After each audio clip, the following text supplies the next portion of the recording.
This is up. There we go. Okay, we missed the intro, but that's okay. So what do we think we are looking at? What do we think this text tells us? You can go ahead and type it in the chat box, or you can unmute yourself and tell me what you think you see. It can be as simple as where you think we are, or what you think you can tell from looking at this Torah, or the people around it. Okay, so the idea that we are looking at 50% of the population, right? That we are looking at men. And yet I would argue that even though we are looking at men, there is still diversity here in this photo. We'll talk about that in a moment. In front of the kotel.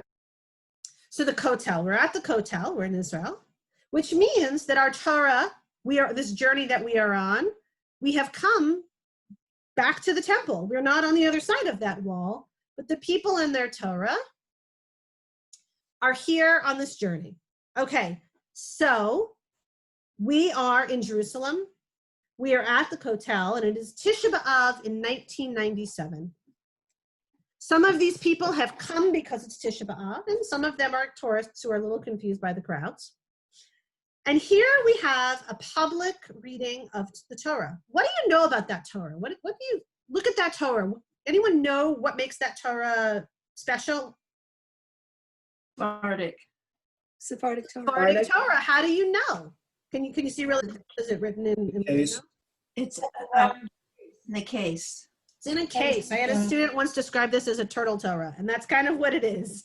The Sephardic Torah is created, it's placed inside a wooden, usually box, with very heavily ornamented, that closes. And it's in there, it doesn't come in and out. Like the 8 seam actually go through holes. We're going to see a picture a little bit later where you'll get a better look at that. So it's a Sephardic Torah. It doesn't mean that this is a Sephardic population. It just means that this is the Torah they chose to use. And maybe the people who are doing this have a Sephardic connection. There are about 100 Torahs at the wall, that live at the wall, and we're going to talk about that in a minute. I said that there's some diversity here. So when we think about the Torahs at the wall in the men's section, we tend to think of a certain kind of Jew. And there's one of them there. You see the little guy in the black hat and the glasses? But overwhelmingly, these are not Haredis. This is not the Haredim. This is not ultra Orthodox. In Israel, especially, you can kind of read a language of kippot, right? A knitted kippah tells you something about the person wearing it. A velvet kippah tells you something about the person wearing it. If it's like little and flat and they really should have a clip in their hair to hold it on there so they're not constantly adjusting it, that tells you something about the kind of Jew they are. If it's white and comes down really far and has a poof on top, that tells you something about the kind of way they interact with prayer. There's a lot of different kippot here. There are some people here who even look like maybe wearing a kippah is not there every day. And so even though the people in their Torah here only represent 50% of the population, they also represent a diversity of religiosity that we often don't think about at the wall. So we will leave the men at the assembly, and we will go not so far away. Where are we, and what are we looking at? What does this text tell you about the people and their Torah? You can use the chat box. You can speak up. What do you think this text is telling you?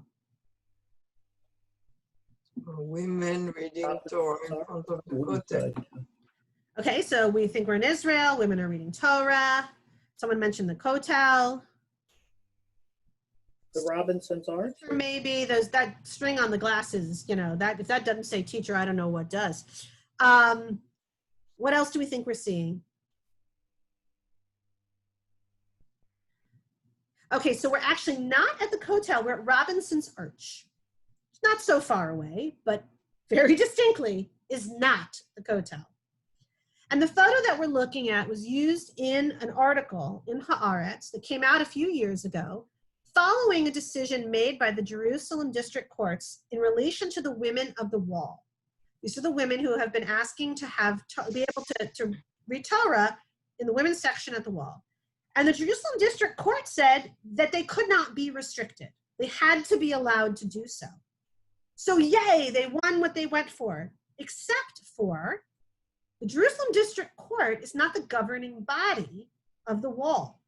That is a rabbinical court or rabbinical assembly not our rabbinical assembly. And it's led by Rabbi Shmuel Rabinovitz, who years before this decision was made, issued an edict. Torahs could not be brought in and out once they went Because down I'm the security of the trying walls. to stay awake and go upstairs. No, So, I don't want to. in the men's section, there are, like I said, about 100 Torahs that have been donated over the years that are used.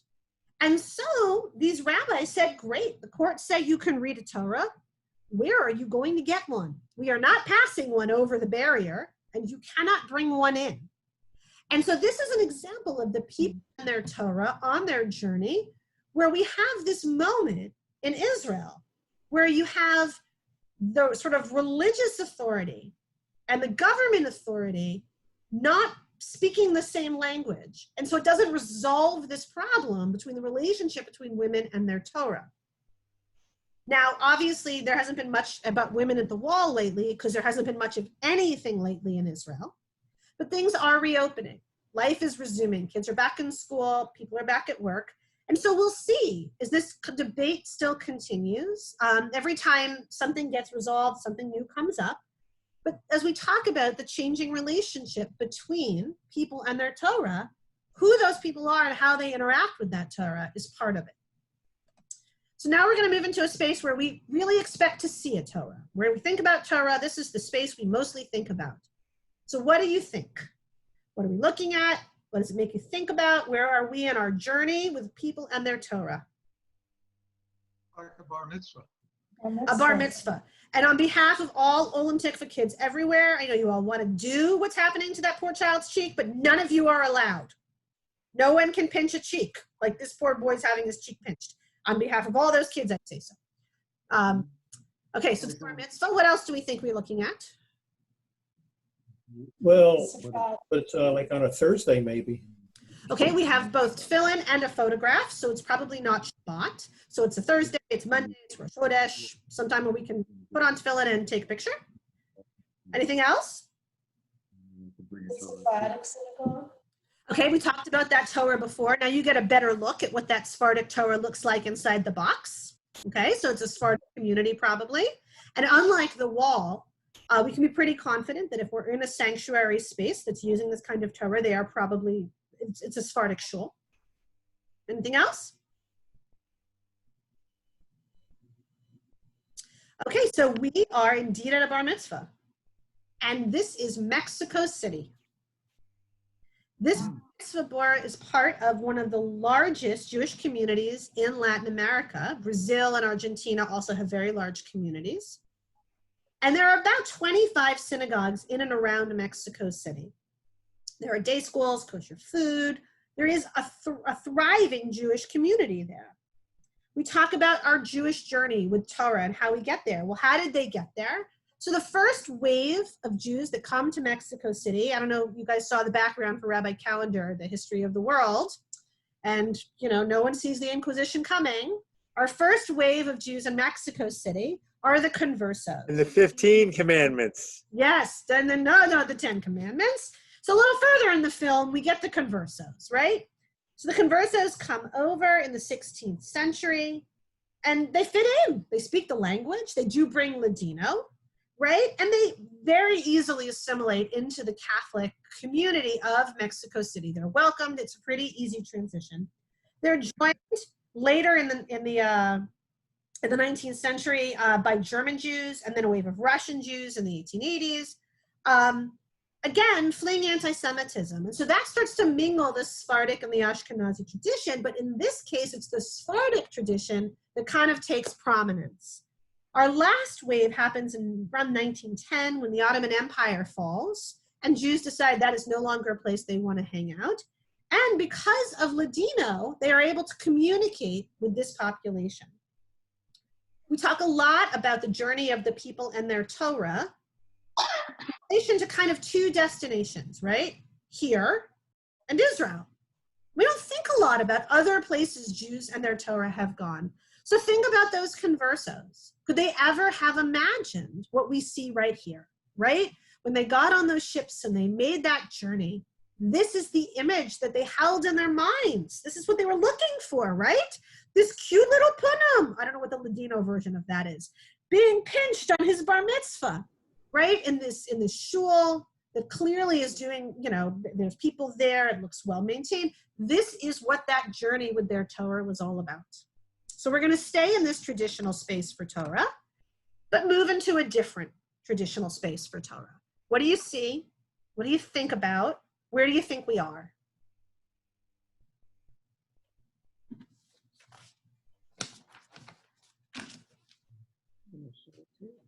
An Ashkenazi synagogue. Okay, so you think we're in Practicing for Ashkenazi. bat mitzvah. Okay, practicing. We've got empty seats. All right, look at the sanctuary space. Only one of the last two groups recognized something about it that was sort of a clue as to what you were looking at. Messiah between men and women. What'd you say?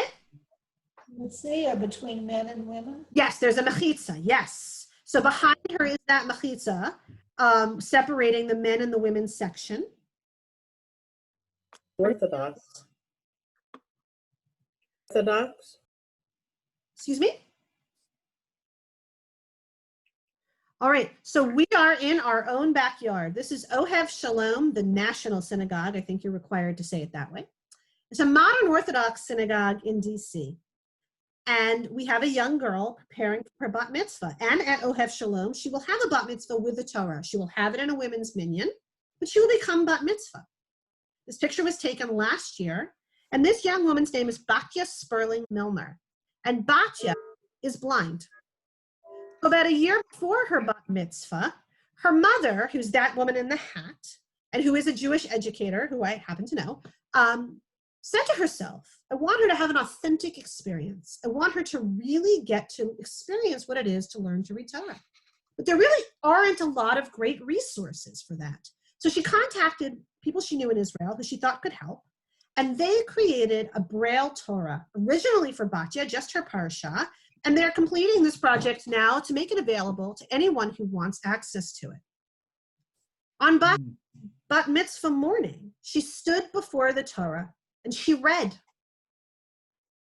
We think about people and their journey with Torah. We think about making everyone, how opening it to everyone. Here we have a picture with so many layers, right? We have a girl becoming bat mitzvah. We have an Orthodox girl becoming bat mitzvah.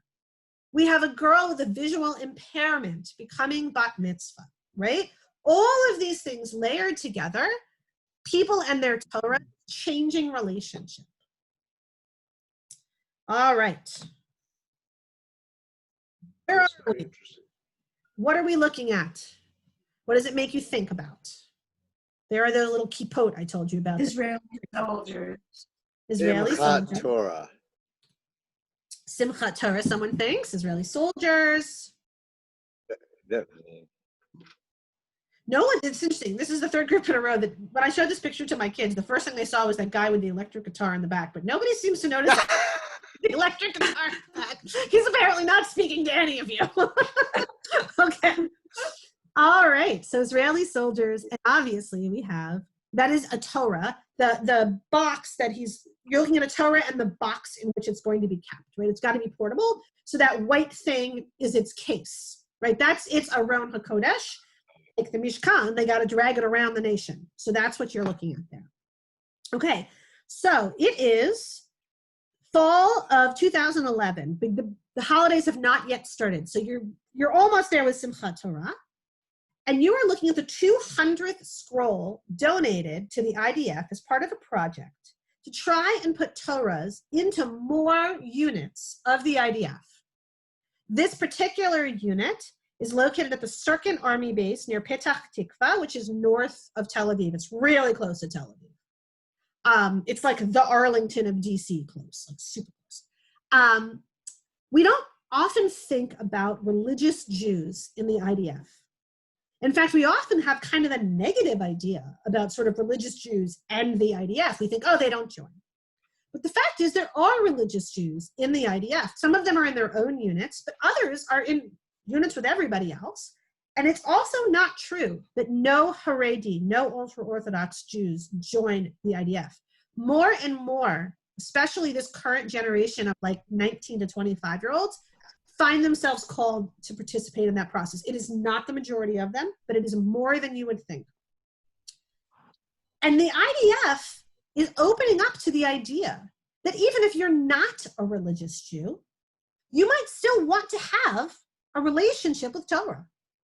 So looking at these pictures, remember I said that kippot tell you a story, right? That they tell you there's a language of kippot. So we see kind of a traditional knitted kippah with this guy with these cool glasses. And next to him is kind of a series of those flat ones that make me crazy that always fall off the heads. The guy in the back, well, sort of in that middle part of the circle. I love this image of them, like, you know, with the tzitzit and then the rifle together. By the way, kippot tzitzit are accepted parts of the IDF uniform. They are allowed to wear them. There's no question about that. The guy holding the hand of the guy with tzitzit, who's kind of looking at us, he's got what I like to call the talit box, the kippot box kippah, right? It doesn't really look like it's sitting on his head in a natural way. I think this is probably not part of his everyday uniform. We've got women kind of towards the back. They're probably back there because they were asked to step back because of the Torah, and we can talk about that at a later date. But this is not a homogeneous group of religious soldiers. This is a group of soldiers, many of whom are religious.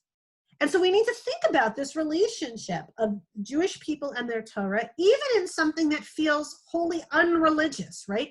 This idea that these are active duty soldiers, all Israelis who are enlisted are active duty soldiers. And this idea that 200 Torahs were donated so that they would have access to them in their units.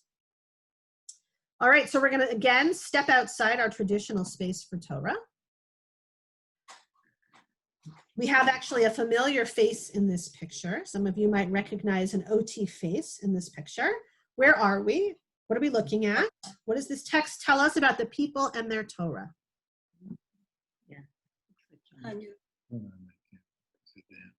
Summer camp. Camp Ramah, yep. Does anyone recognize the familiar face? Yeah, Jonah. No, it's not Jonah. It's funny. Everybody thinks that's Jonah. I had Jonah in the last group, and he's like, it's not me. It's not tall enough. Jonah's Devorah not- Freeman. It's Devorah Freeman. That is absolutely right. That's Devorah Freeman. Any other ideas about what you're looking at, though? Say that again? Any other ideas about what you're looking at? Those of you who were campers. They're tefillah on. They're in tefillah, but those of you who've ever been to camp, notice there's a certain color that everyone seems to have on. White. Green, they're green. They are green. You What wear happens at white. camp when you all wear the same color? What does that Shabbat. tell you? Not Shabbat. It's color war. Omer? It's color war. They call it sport, but it's color war. Wow.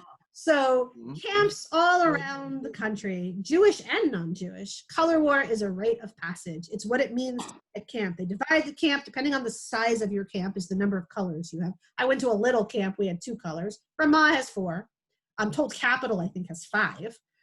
Color war is a big part of what it means to be at camp.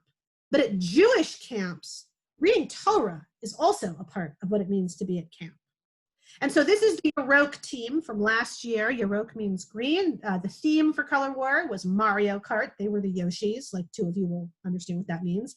I sort of knew what it meant. That's a character from the game Mario Kart.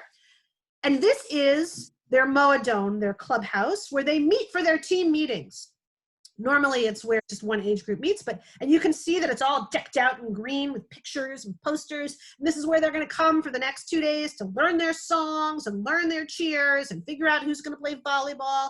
And it's all about color war. And we are the green team, except it's also Thursday. So we also need to have Torah Shachrit. reading. And we have to read Torah because that's what it means to be at camp. And so even though it's color war, or maybe because it's color war, I don't know, we stop and reread Torah, and we take it seriously. We put on our tefillin, and we put on our talit, and we have a gabbai. And it's not, we're not just like checking the boxes. We have to take off the Torah. Quick. We're really having the service. Jewish camps are a huge part of the story of the people and their Torah. We have kids at OT who read Torah at camp who won't read in our building beyond their bar bat mitzvah. This is the shul they feel comfortable reading Torah in. We have lots of kids that read in both places. We have kids who interact with Judaism in general in a very different way at camp than they do when they're home. And camp is credited, there's actually a scholar by the name of Riv Ellen Pearl who's written some really interesting stuff about the impact Jewish camping has had on American Jews and how without Jewish camping, we may not have the American Jewish community that we have, because it really created the space for kids who maybe didn't feel so comfortable being Jewish a few generations ago out in the world. At camp, you could do this. And so regardless of what Jewish camp you're at, and this kind of hurts right now because there is really no Jewish overnight camp this summer, Jewish camps have an incredible impact on kids and their Judaism, on adults who are at camp and their Judaism, and on their interaction with Torah. All right, our last picture. Our newest Jews, our newest people and their Torah. What do you think you're looking at? What does this text tell you? In the last group, remember I told you there were second graders and I had to apologize for disparaging them? They yelled out the names of all these kids because they knew who they were. OT. It's Simchat Torah. OT. We're at OT, and it's almost Simchat Torah, yes. It's unrolling. It's a Torah unroll that we've done for the past 3 years. Aha, we have a ringer. She even knows their names too. Because actually three of them were her students when this picture was taken. All right, so what Randy said, that we unroll the Torah. So we've had this tradition for a number of years in OTRS that we unroll the Torah in anticipation of Simchat Torah. We did not invent this idea. It happens all over the place in Jewish settings. It gets about 3/4 of the way around the room, by the way. If you've ever wondered, if you've ever sat in your seat on a Shabbat morning and thought, I wonder what it would look like if we unrolled that whole thing. The answer is, if we start sort of at one This is corner not of a the kosher room. Torah, is it? It is not. It is one that we keep in the religious school wing that we learn from, but we consider it a real Torah because we learn from it and it has value to us. It is holy. What I want to show this picture to you, not just because they're beautiful little faces. I did not grow up interacting with Torah this way. And I would argue anyone 30 years old did not grow up interacting with Torah this way. This is not how to me, the Torah was something that lived in the Bima. It lived in the Ark. You came towards it as you prepared to become Bar Bat Mitzvah. And there was this separation, which I was taught, which lots of us were taught, was part of its holiness, right? It's not a regular thing. Do you see how carefully they're holding it? Their little pinchy fingers? It's because they understand, and I scared them a little bit, but it's because they understand that it's special, that's different. But at the same time, it's accessible.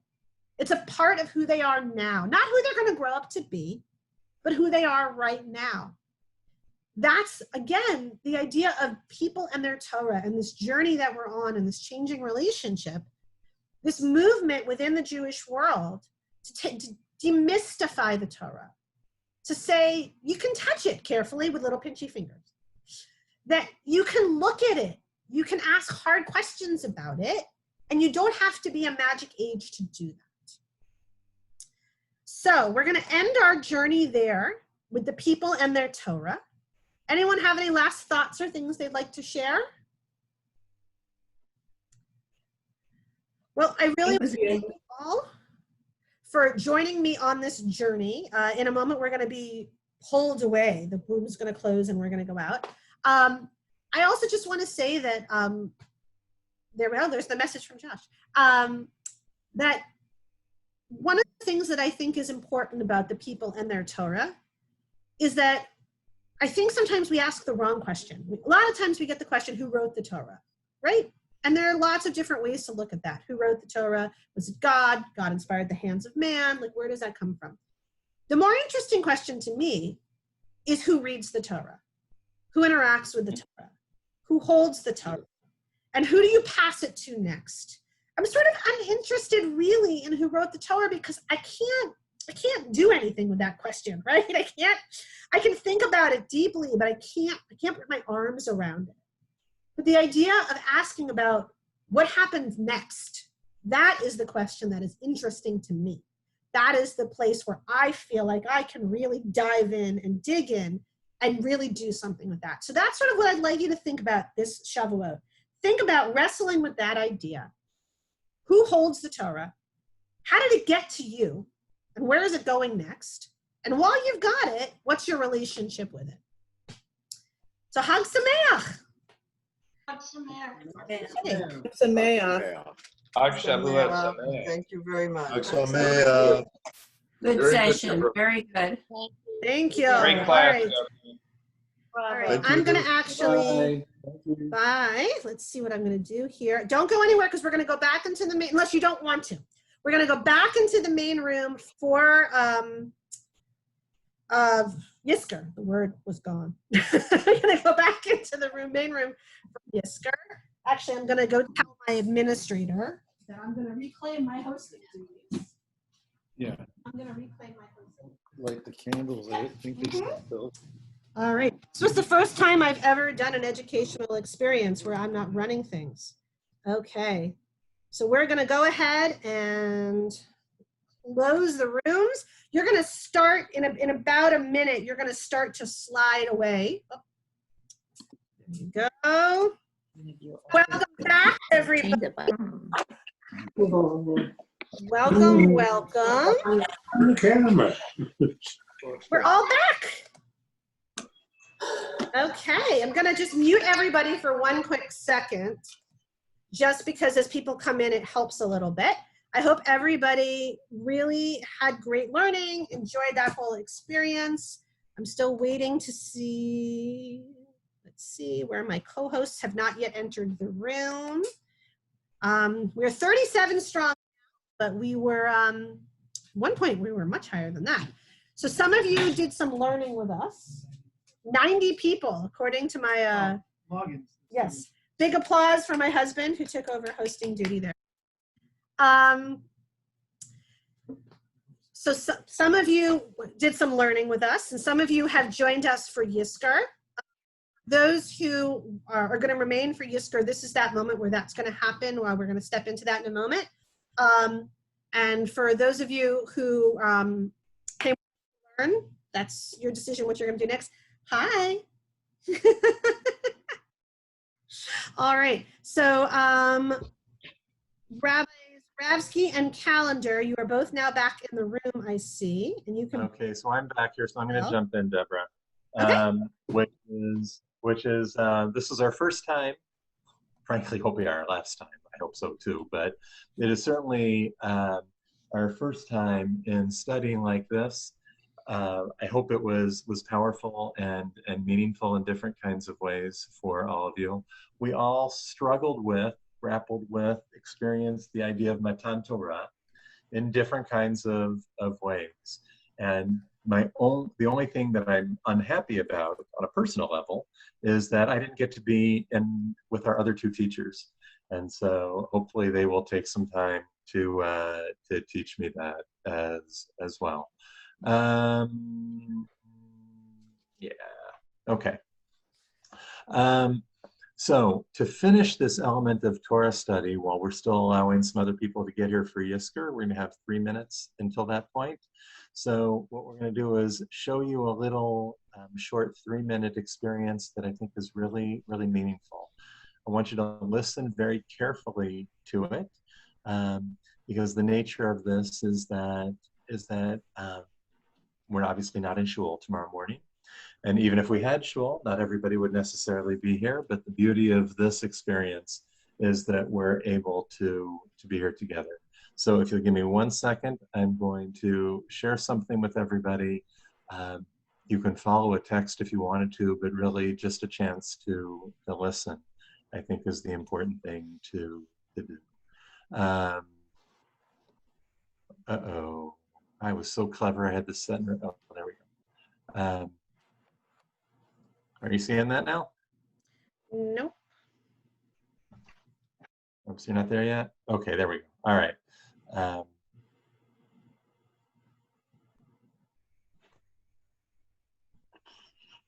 Sorry, I just realized I didn't do one thing. Share computer sound, there we go. Rabbi, do you want us still to be recording? It's up to you. I turned mine off on this side. Okay.